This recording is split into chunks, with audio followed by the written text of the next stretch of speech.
Hi, everybody. I am coming to you today to talk to you about the 5 ways to make your brand more personable. If you missed my recap email where I discuss all 5, then I will just quickly let you know what they are so we can catch you up.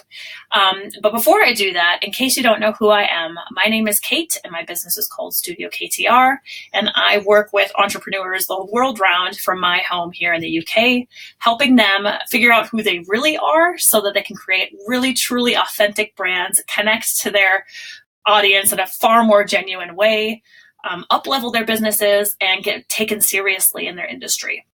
Okay, so if you missed the first video, I came up with a list of 5 ways to make your brand more personable. This is by no means a definitive list, but it's something to get you started. Okay, so the 5 things that I have on this list are: get on video. The second thing is leave voice messages.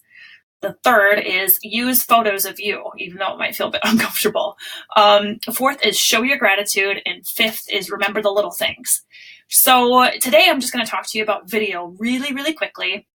And I know that video can feel like it's not that personable, like you're just addressing a bigger audience and you're not speaking to someone specifically. But getting on video does make your brand more human-like. You are allowing people to see into your office. You're allowing them to hear you and see you and understand your mannerisms.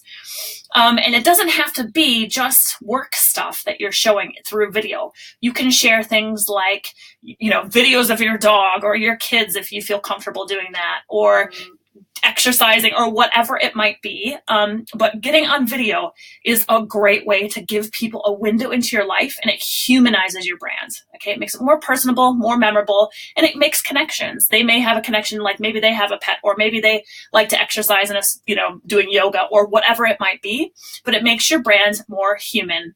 And one tip I have for doing video, which I have to remind myself of as well, because when you're talking to a camera, it's not necessarily the same as talking to a real person. So you have to remember, in order to make video, especially if you're going to do like an educational video like this, or you're going to address your audience, make sure that you are looking into the camera. My eyes tend to flit side to side, so I have to remind myself to be looking into the camera. But when you look into a camera, you're making eye contact, which really does come through on the other side. So getting out there, get on video, let people see a window into your life, let them see a window into your work life. And that definitely brings a more human, personable element to your brand, and it helps people connect and relate to you. Okay, so if you are interested in seeing the rest of my videos in this series, then comment below. I'll make sure that I tag you, and so you don't miss any of them. Okay, and if you have any other ideas besides what I mentioned here, please add them in the comments below. I'd love to hear them. All right, I think that's it. Take care, and I will see you next week. Okay, bye.